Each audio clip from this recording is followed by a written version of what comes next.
ഇനി minimum wages act ഉണ്ടോ? Payment of wages act ഉണ്ടോ? പേയ്മെൻറ്റ് ഓഫ് ബോണസ് ആക്ട് ഉണ്ടോ?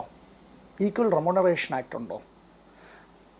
ചെയ്ത ജോലിക്കുള്ള കൂലി ശമ്പളം കൃത്യമായി നൽകാതിരുന്നാൽ, ഇതുമായി ബന്ധപ്പെട്ടുള്ള ബോണസ് നൽകാതെയിരുന്നാൽ, മിനിമം വേതനം നൽകാതെയിരുന്നാൽ, ഇത്തരം കാര്യങ്ങളിൽ നൽകേണ്ടതായ തുകയുടെ 10 ഇരട്ടി അടക്കം പിന്നെ അതിൻ്റേതായിട്ടുള്ള മറ്റ് ശിക്ഷാ നടപടികളും തൊഴിലുടമ നേരിടണം എന്നുള്ളത് ഇവിടെ നമ്മൾ പൂർണ്ണമായി നീക്കം ചെയ്യുകയാണ്. എന്ന് വെച്ചാൽ തൊഴിലാളി ഒരു മനുഷ്യനാണ് എന്നുള്ള ആ നിലപാടേ ഇവിടെ ഇല്ല.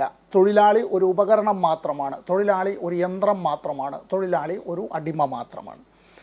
ഫാക്ടറീസ് ആക്ടിന് നിലവിലുണ്ടോ?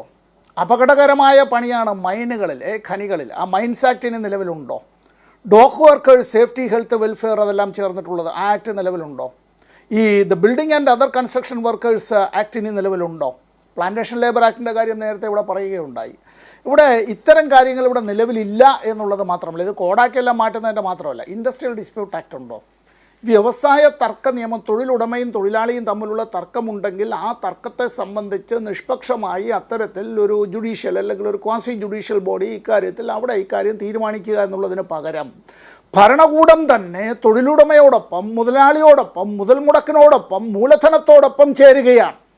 ആ തുലാസ് അങ്ങനെ തന്നെ ഒരു ഭാഗത്തേക്ക് കൊണ്ട് അത് ടിൽറ്റ് ചെയ്യപ്പെടുകയാണ്.